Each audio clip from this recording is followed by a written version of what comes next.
Welcome to the Effortless English Show with the world's #1 English teacher, AJ Hoge, where AJ's more than 40 million students worldwide finally learn English once and for all, without the boring textbooks, classrooms, and grammar drills. Here's AJ with a quick piece to help you learn to speak fluent English effortlessly. I'm AJ Hoge, the author of Effortless English. Learn to speak English like a native. Join my VIP program today. Join my VIP program. Speak English fluently. Speak English confidently. Speak English powerfully. Think in English. Join my VIP program today. Join at effortlessenglishclub.com. effortlessenglishclub.com. I've got a nice quote, another good quote from today from the Dhammapada. The Dhammapada, here's a quote. Gray hair does not make an elder. One can grow old and still be foolish. A true elder is truthful, virtuous, gentle, self-controlled, and pure in mind. It's a nice quote. It's about aging, getting older. I believe I have discussed this quote before, but let's talk about it more because it's a very good one. We all get older. Hopefully. Hopefully you have a nice long life and you will get older and older and older. Cannot be avoided. This is part of life. So you will age. I will age. I have aged. So will you. We can't avoid it. So the next question is how? How to age well, how to get older in a healthy way, in a positive way, and avoid aging badly. And that's what this quote is about. Let's review the quote again. I'll explain some of the vocabulary and meaning. So gray hair does not make an elder. An elder is... basically means an older person, an elder.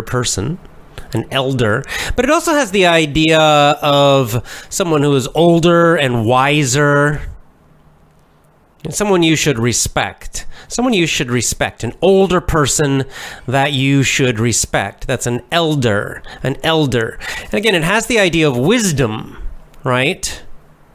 Traditionally, we respected elders because they had a lot of life experience, right? They lived a long time. So during that life, they had a lot of experiences. They saw a lot of things. They experienced many things, many problems, many ups, many downs, many happenings in life. And they learned from all of this.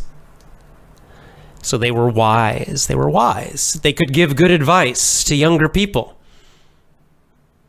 So they were respected. We respected our elders for this reason, because of that wisdom, that life experience.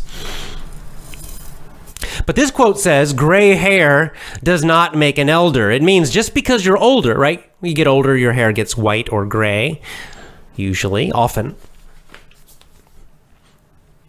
But this quote says, just because you're older, just because you have gray hair, just because you have a certain age, that does not mean you are an elder. It doesn't mean you're wise. Just because you're 60 doesn't mean you're wise. Just because you're 70 or 80 or 90 or 100, that does not mean you are truly an elder.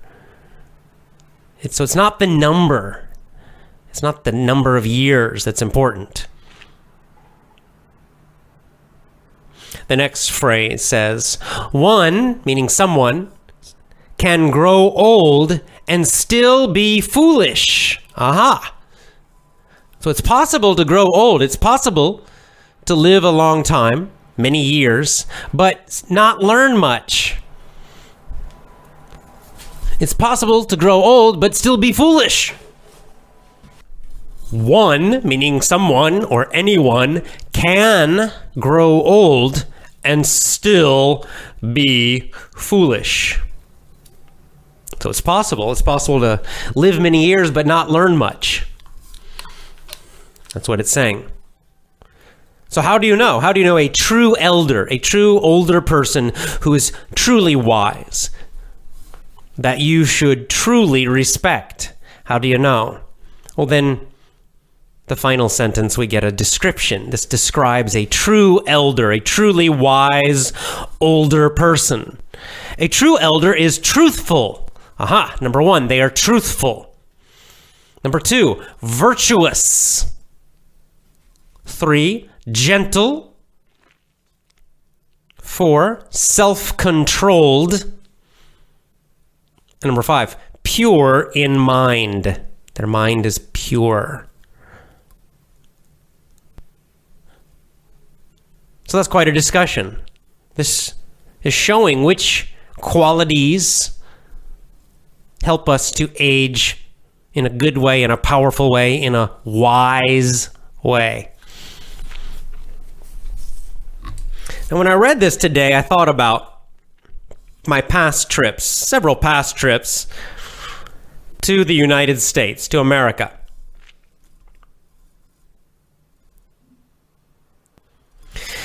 How do I say this? I hate to say this about my own country, but I have to be honest and truthful. And the truth is this: most Americans, not all, but most Americans age very, very badly. I do not meet many elders, true elders in America. I have not in my life met many. I've met a few maybe, but not many true elders in America. The hard truth, the sad truth, is that Americans mostly age badly, very, very badly. Here's the truth about most older Americans. I'm going to tell you the direct truth. Number one, they are fat. Americans get fat as they get older. That's the truth. The older they get, the fatter they get. In fact, in America, it's very uncommon to meet someone over 50 years old who is thin. There are some, of course, but most people over 40, and the truth is most people over 30 are fat. And over 50, they're very fat. Number two, most older people in America are TV addicts. They're addicted, like drug addicts, like alcoholics, but they are addicted to television. They watch TV a lot. They watching the media, believing the media a lot. And what this means is, in general, that most Americans, older Americans, are blue-pilled fools. That's the hard truth. They're blue-pilled fools. Now, probably most people in general are blue-pilled fools, but the sad thing is that as people get older in America, they seem to become even more foolish. Many of them do. And perhaps worst of all, I find that many, I don't know if I can say most, probably most, but certainly many, very many older Americans act like old children. They're fools. They're foolish. That's what the Dhammapada here is describing. They grow old, but they're still foolish. They act like old children.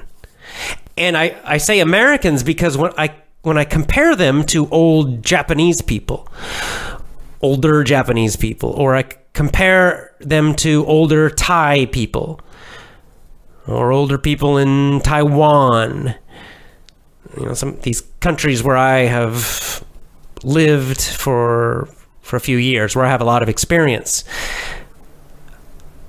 Compared to old people in Japan, for example, old people in America are fools. They're not wise. They're not elders. They're fools. They act like old children. They're very immature, not mature. They watch huge amounts of television. They talk about a lot of nonsense and stupid, foolish stuff. And they are very blue-pilled. They believe the pretty lies. They believe the pretty lies, and they repeat and repeat and repeat the pretty lies. They're clueless about red pill truths.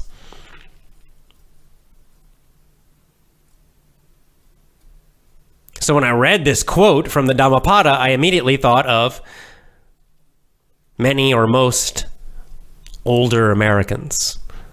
Indeed, fools. Sad to say, and honestly, I'm scared. I hope I don't become one. Now, think of another experience I had by comparison. It was a few years ago. I was visiting Thailand and visiting the hills, the kind of mountain area in northern Thailand. And I was doing a trek, a long walk, and I was doing some volunteering. Actually taught some children English a little bit up there and did a few other things. Anyway, as part of this volunteer trip, I went to a village, and at the village they had a ceremony, like they had a kind of like a festival in this small village. And at the festival I met an old monk, an old Thai monk, and he was doing a little ceremony, and he invited me and some other people to join. So I went, I sat down next to him. I didn't understand what he was saying. He was speaking Thai. But I just got to be next to him for a while he was speaking, and kind of look at him, look into his eyes, and he did kind of the ceremony with me. And even though I couldn't understand his words, his nonverbal communication was very strong and clear, and very different than most older Americans. This old Thai monk, he was thin, first of all. His body was thin and strong. Now, he was old. He was older. He's probably 70, maybe even 70s, probably in his 80s even, possibly early 80s. And yet, for his age, he was thin. For any age, he was thin. And he looked, fairly strong, looked like he wasn't lazy, right? He was still trying to use his body. He kept his health as best as possible. As we get older, of course, we're going to eventually get weaker and physically. But we can do our best to stay as strong and healthy as possible. He had a lot of energy, right? You could just feel his energy, his physical energy and his mental energy. His eyes, more important than his body, his eyes, they looked alive, right? They had a kind of a brightness in his eyes, like he was still aware, very awake and aware. He had a lot of energy and aliveness and awareness in his eyes. And all the people around him, all the Thai people in the village, you could see, respected him. They showed him a lot of respect. A lot of respect. They bowed to him. And it's not just, they bow to all monks, but it's the way they would bow to him and the look on their face, the nonverbal communication. It was clear that he was getting extra respect, not just because of his position, but because of who he was. He was a true elder.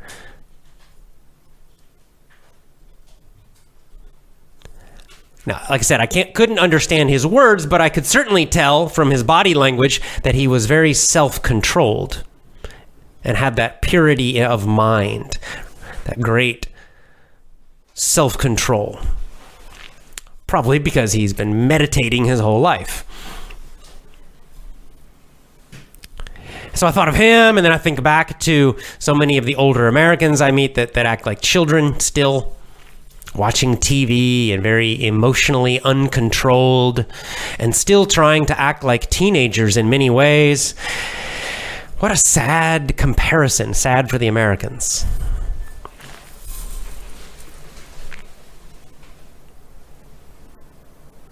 But these two examples, they give us a nice picture.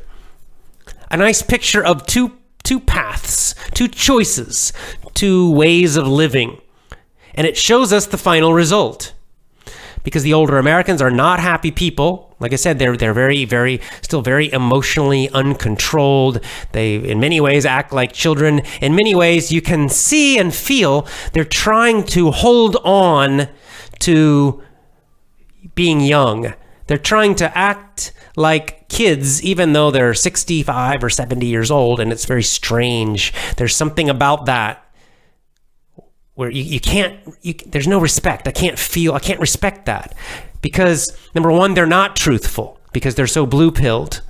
They're not virtuous. They're not self-controlled. They haven't learned to master their own minds at all because they haven't worked on this. They haven't worked hard on any of this during their lives. Their whole life or lives, they have just focused on pleasure, on getting more stuff, making more money, everything fun and pleasure. That's all they focused on. And now they're older and they're still trying to do that. But the price now is quite big. That's why they're still fat, because they have no self-control. That's why they're fat. And they watch TV all the time for hours and hours and hours because they don't have mental self-control. And they believe all the blue pill lies still, even though they have all this life experience, they still believe the blue pill lies. Why? Because they made no effort to find the truth. They're too afraid. In many ways, they have lived the same day again and again and again and again. That's why they haven't learned. So that's the sad path. I don't recommend it. I recommend the path described here in the Dhammapada. Do your best. But that monk was a great example of the result of that path. He was quite old, but he seems so alive still. He clearly had still some, kind of a happiness inside of him.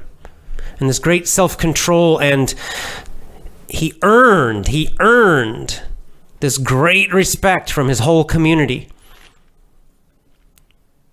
I could just feel he was happy, a much, much happier person. And he had wisdom. I could feel that too. I could see it in his eyes.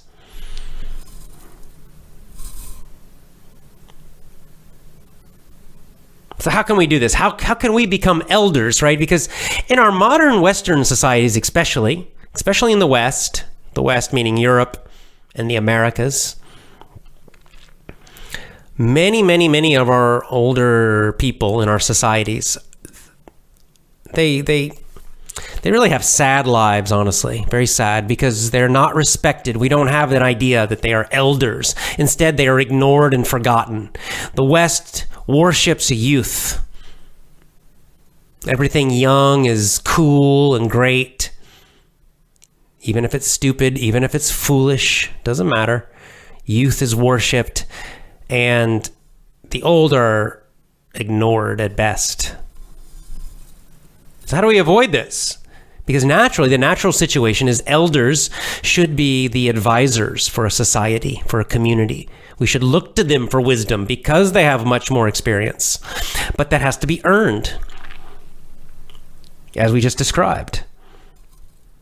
So how do we do it? Let's talk about instead of using the Dhammapada language, let's just use normal, direct English. I think that the way you earn this wisdom, you gain this wisdom and earn the respect and become a true elder, you do it by taking the red pill path. We've been talking about this the last few days, the red pill path. It's not an easy path, sometimes. The first requirement, the first necessity, what you must do first for the red pill path is wake up. You do that by seeking the truth, looking for the truth.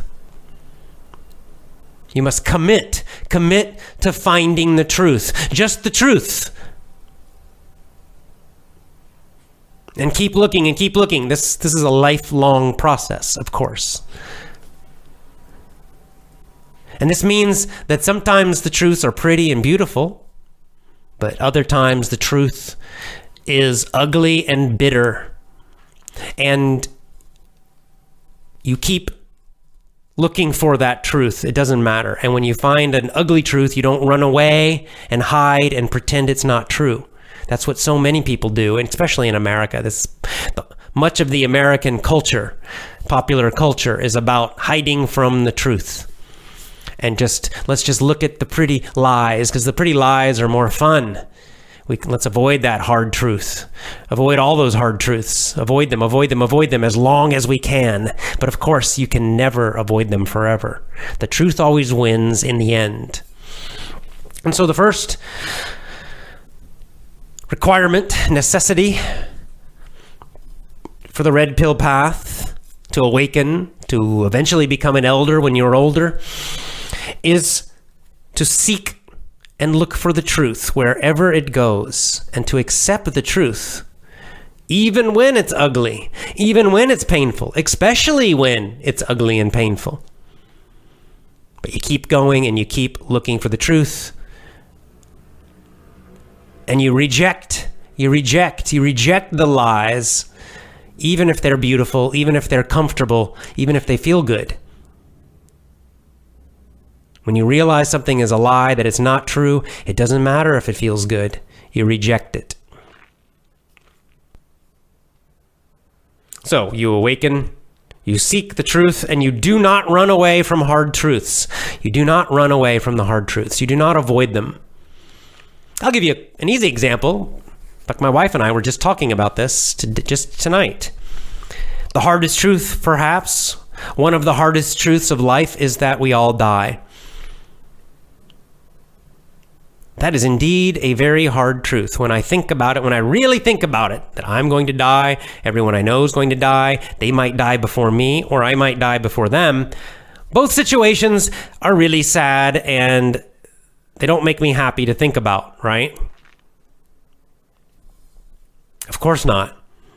But the problem is, in America's famous for this, American culture of trying to avoid this truth. Don't talk about death. Don't think about death. Let's all pretend it's not going to happen. That's American culture, sadly. It's a negative part of American culture. Everybody pretends death isn't real and it's not going to happen. Until, of course, it does. And then you can't avoid it.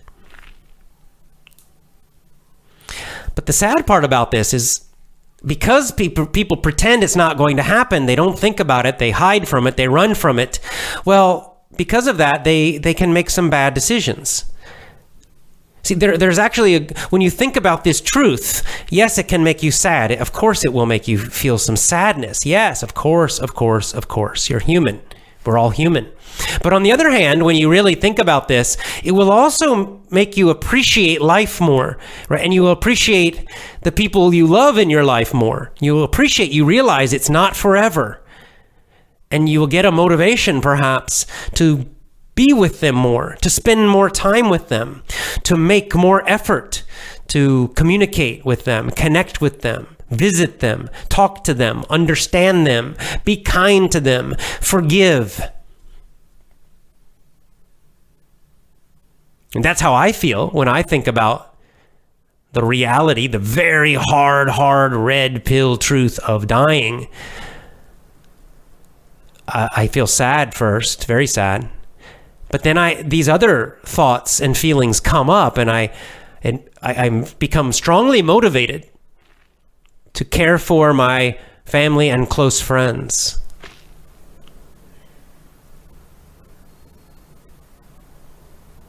Sadly, there's so many stories where people don't do this. We call it, there's a phrase in English, an idiom, take for granted. Take for granted. When you take people for granted, you take someone for granted, it means you don't really appreciate them. You're not grateful. You don't really appreciate them.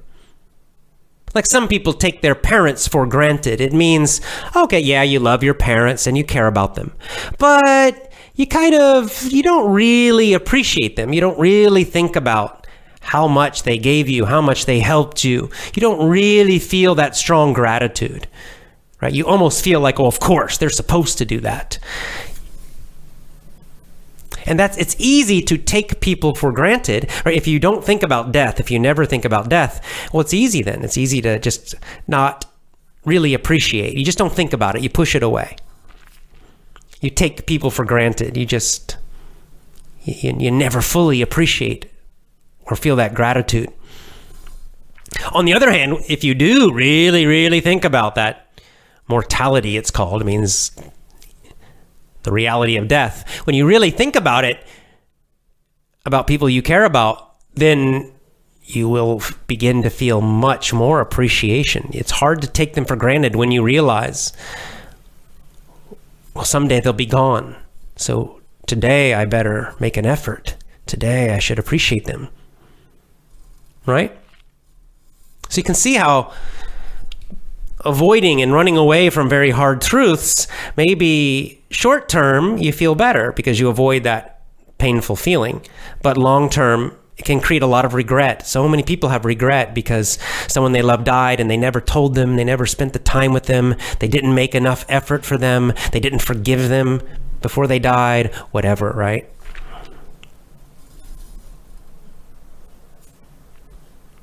Another part of the red pill path is something we talked about yesterday, struggling to find that higher purpose and meaning. This is part of wisdom, is struggling and finding a higher purpose for yourself, something deep and meaningful for you. Some might use the word God. Some have other ways of describing this. It doesn't matter. I'm not talking about a specific religion or anything here, but just about the more general, basic idea and need for a higher purpose, for meaning in your life. And again, so many people avoid this because it's difficult. It's difficult to find.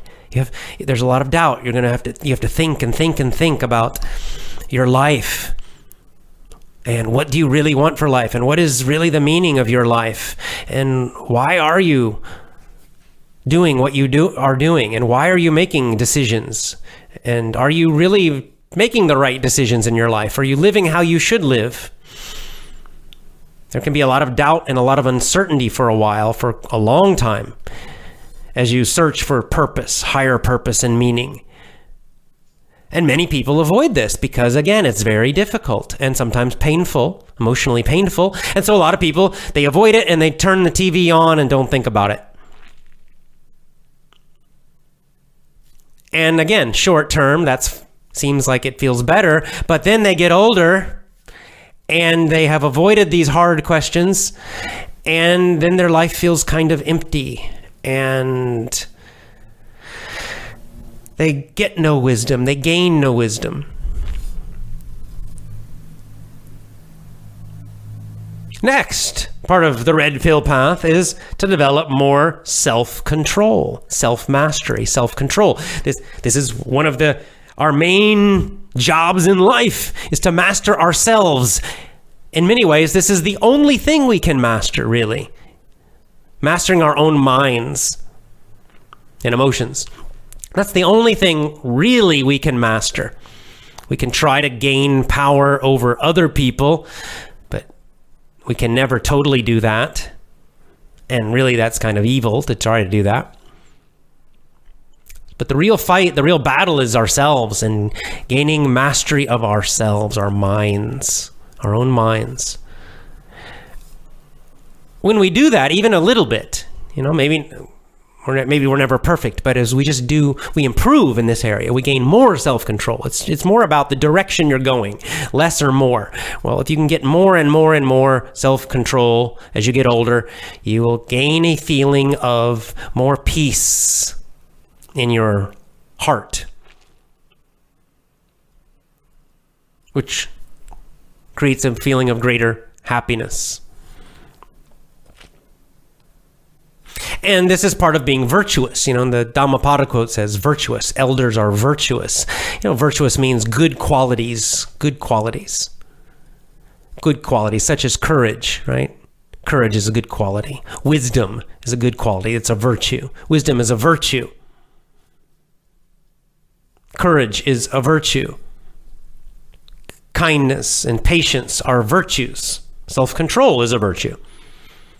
But all virtues really come from self-control. To develop all these other virtues, you need that self-control. You have to develop the self-discipline so that you can become a better and better and better person. And the reward of all of this is finally, as you get older, you achieve more equanimity, meaning you're calmer emotionally, more controlled. You gain more wisdom, right? You're more red-pilled. You understand the truth more. You see the truth more. You gain more devotion, right? You're more devoted to higher meaning, higher purpose. And you gain a feeling of contributing more, like you are actually adding to. You're a positive force in society in some way, even just a small way, that you're doing good in some way. And finally, you gain a feeling of contentment. We talked about this word yesterday, content, and the noun is contentment. Contentment is the feeling that things are okay, even when the situation is very tough and painful. That you have a confidence and a peace inside of you. You still remain peaceful and content, even when life is tough. That's hard. It takes time to develop that. But those are the rewards of walking the red pill path as you get older.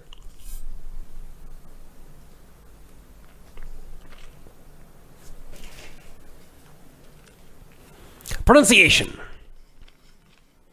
My pronunciation course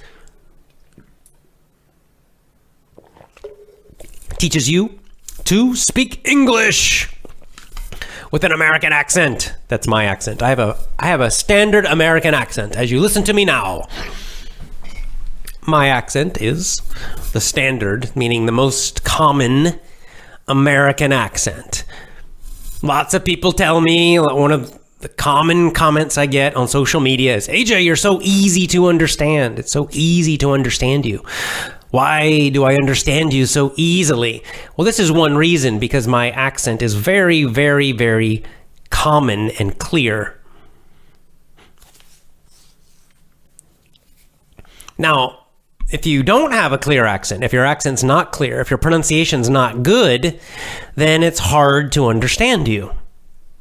Right? If I was doing this show, if I did this show with a very strong Southern accent, like a really, really strong Southern American accent, you would struggle. You would have a difficult time. It would be difficult to understand me.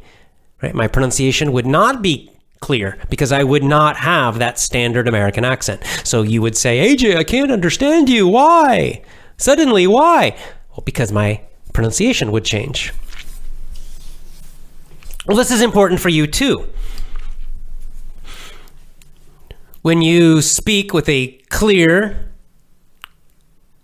understandable accent, pronunciation, then other people will understand you very easily. So you'll speak English, they will understand exactly what you're saying, no problem. But if your pronunciation's not good, if you have a very strong accent it's not the standard American accent, you have some other accent that's very strong, then many people will not understand you. Right? This is when you speak English and people say, what? Huh? What? Huh? What? It seems like they can't understand anything you're saying. And you get frustrated. This is very frustrating. I know, believe me, I know. I've had this experience myself, trying to speak other languages. So pronunciation is very, very, very important. And my pronunciation course trains you to speak with a clear and understandable American accent. Now, the good news, you don't need to be perfect. That's not necessary. You can still have a little bit of an accent. That's no problem. But you do need to improve. If your accent's strong, if your pronunciation's not good, people will not understand you. That's a problem. It means your communication is not happening. So all your vocabulary, all your grammar is wasted because no one can understand you. Not good. So get my pronunciation course. In my pronunciation course, I train you specifically to speak with a clear, standard, common American accent. A very clear, very, very easy to understand. Everyone will understand you every time you speak English. Get my pronunciation course also at effortlessenglishclub.com. You go to that website, go to the bottom. On the bottom, there's a menu. On the bottom of menu, you'll see courses, and you'll see all my courses: VIP, original course, Power English, and my pronunciation course. Just click pronunciation course. Actually, I think there's a menu on the top too. Same thing. Click pronunciation course and then get the course and speak with that clear, perfect, easy to understand accent. Join my pronunciation course. Get my pronunciation course also at effortlessenglishclub.com. effortlessenglishclub.com.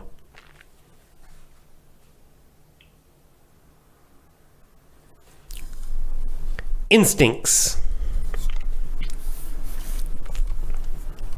Today at the coffee shop, I was reviewing chapter 1, maybe I should say section 1 of The Alchemist, our next book, The Alchemist. There are only 2 sections, unfortunately. So I'm still not sure how I'm going to divide this book for lessons, but anyway, I'll figure it out. I was reading the first section, and in the first section, the book talks about instincts, following your instincts. Some people use the word intuition. What is this? What is an instinct or an intuition? It's kind of like it's a deep idea or desire. It's something that's deep inside you, but it doesn't come from your normal thinking. It's not an idea that you get from reading a book.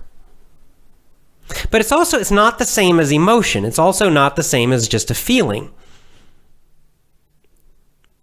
Often we use the word instinct with animals. It's easier to understand, right? So for example, a very common and easy example. In America, some birds, they will fly in the wintertime. In the summer, they live in the north. Let's say they live in New York, up in the north in the summer. And then in the winter, they fly to the south. They live somewhere warm, right, to avoid the cold. They fly south. And some birds, they go to the exact place, the exact location, the same location every year in the south, maybe down to Florida. Now, what's interesting is that new birds, they might be born in New York, and somehow they still arrive in Florida. Now, I'm not talking about some birds, they fly in a big group.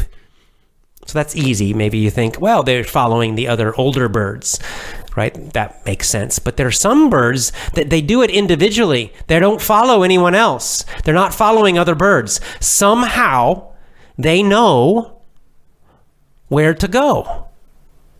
Somehow they know when to leave, right? When it starts getting darker or colder or something. I don't know. We still don't know why. But somehow they know when it's time to leave and to go south.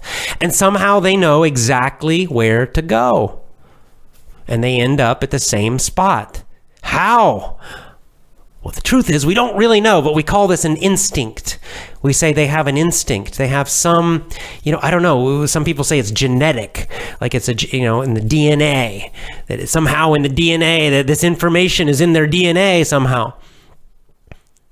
Other people have maybe like a almost religious explanation, psychological religious, where they might say there's some kind of what's called a collective unconscious. This is what Carl Jung might say. So in other words, there's some kind of mind, some kind of intelligence that's bigger than the individual bird. And somehow the individual bird, the small bird, can connect to the bigger intelligence. And this bigger intelligence guides the bird to the right place. This would be like the idea, if you think of the bird, like the individual bird is like a computer, and the big intelligence is like the internet. Is that kind of idea, right? That this is how the instinct works. So the bird is somehow connecting to the psychological internet, the big bird internet, or the spiritual internet. And then the internet gives the bird the information, and that's how they find the way to the south. But the real answer is we don't really know, we don't really understand. So we just use this word instinct. This instinct is like this deep knowledge, deep information that somehow it's inside us, but we don't really know how and we don't know why. But it's something very deep and powerful.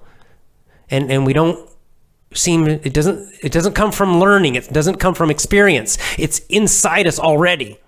This is instinct.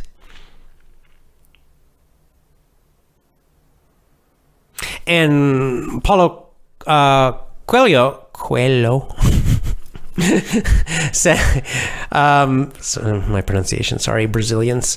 Anyway, Paulo Coelho says, he describes instinct as a spiritual force. I think Paulo Coelho's idea of instinct is more the spiritual internet idea, right?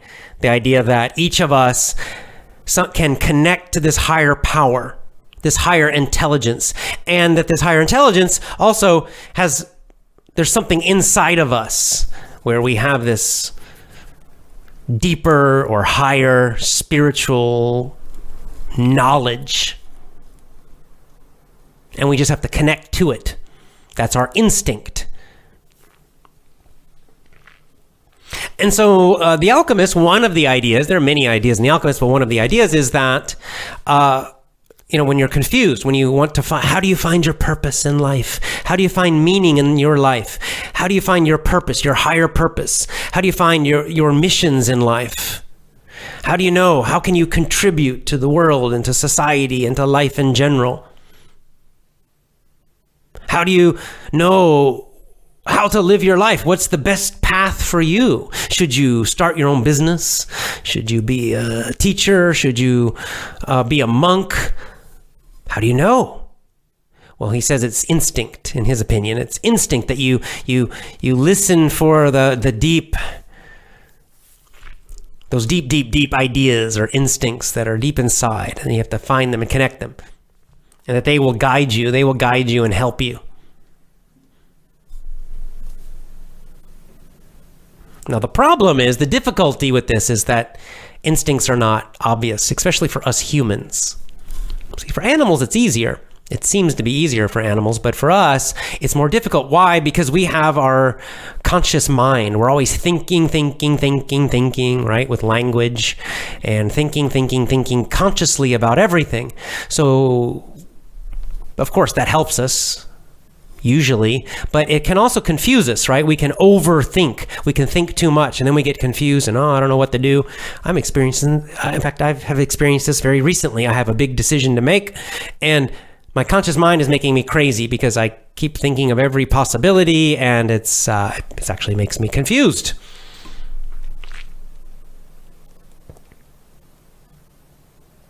And these instincts, these deep instincts that he's describing in the book, it's also not emotion. It's not just normal desire, right?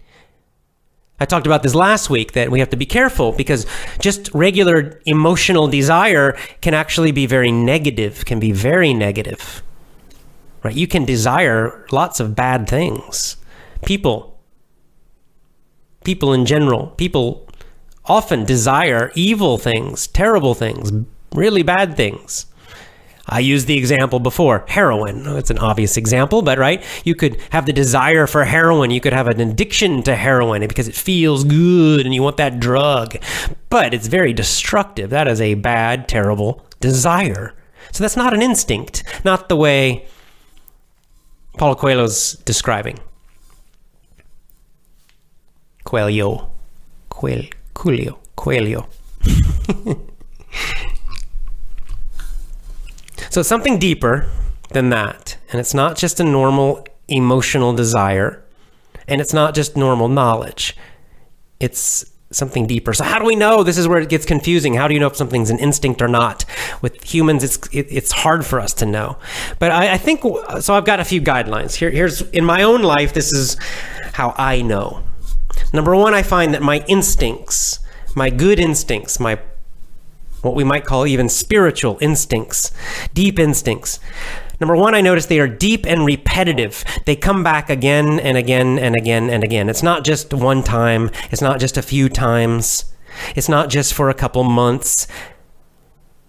My really powerful instincts, they're thoughts or ideas or goals that keeps coming back into my mind again and again and again for months, sometimes for years and years and years. It keeps coming back and getting stronger and stronger and stronger. And even if I try to avoid them and push them to the side, it still keeps coming back even stronger.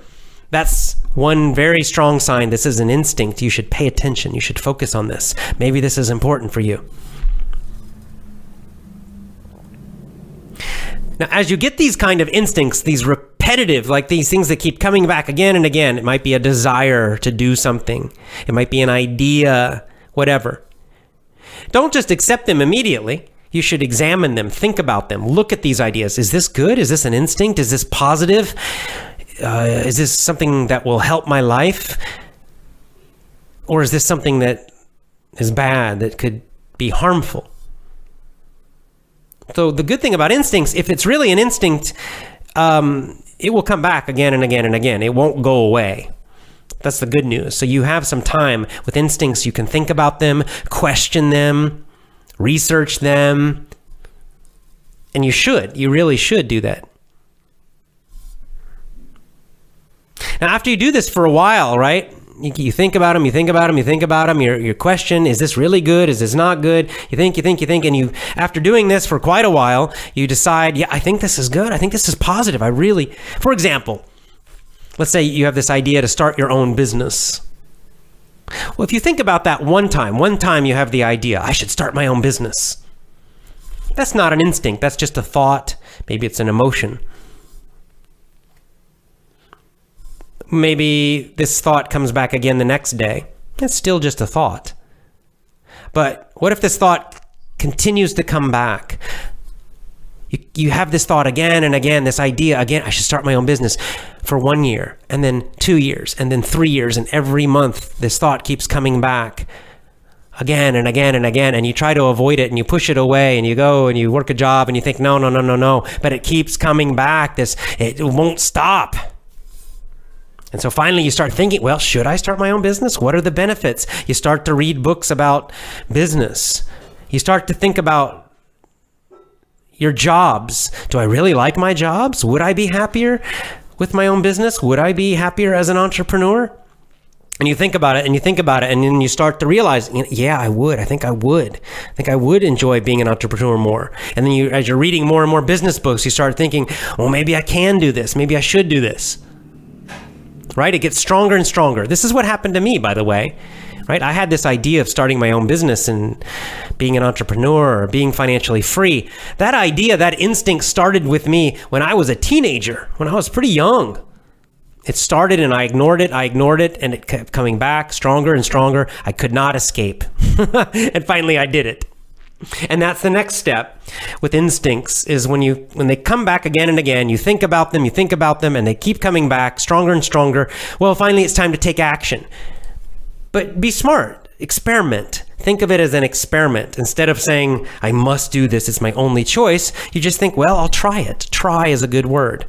I'll try it. I'm just going to experiment and then I'll see the results, see what happens. So you try it. You pursue that instinct or that dream or that idea. You actually do it. After you do it, you see what happens. You get some kind of result. And then you learn from the result. Well, was it a good result, a bad result, or something in the middle? You learn from that. You think about it some more. And then you'll see your instincts will tell you, should I keep going? Should I try again? Is this working great? And then you just keep moving forward and you keep repeating that process. That's how you use your instincts. That's how you let your instincts guide you. Instincts are long-term. I think that's a good way to think about it. An instinct is not something that just comes suddenly one day and you must immediately do it. I don't think so. Not for humans, usually. That's more just an emotion or a thought.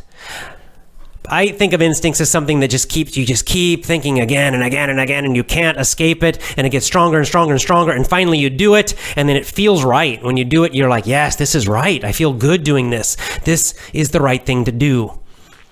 That's how I felt about starting my own business. When I finally did do it, yeah, it felt right. I'm like, yes, this is right. And it led me to great happiness and success.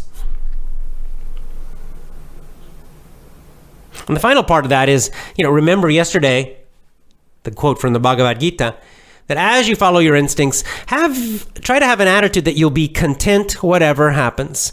You'll be okay whatever happens. You'll be okay if you fail. You'll be okay if you succeed.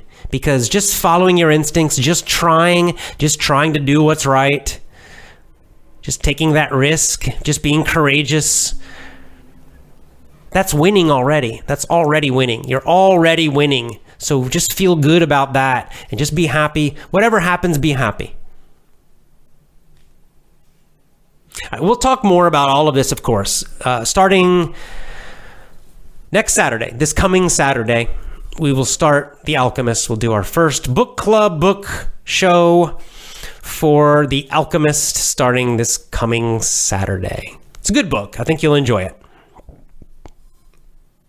That's all for now. Join my VIP program at effortlessenglishclub.com. Speak powerfully, think in English, join my VIP program, and add my pronunciation course. Go now to effortlessenglishclub.com.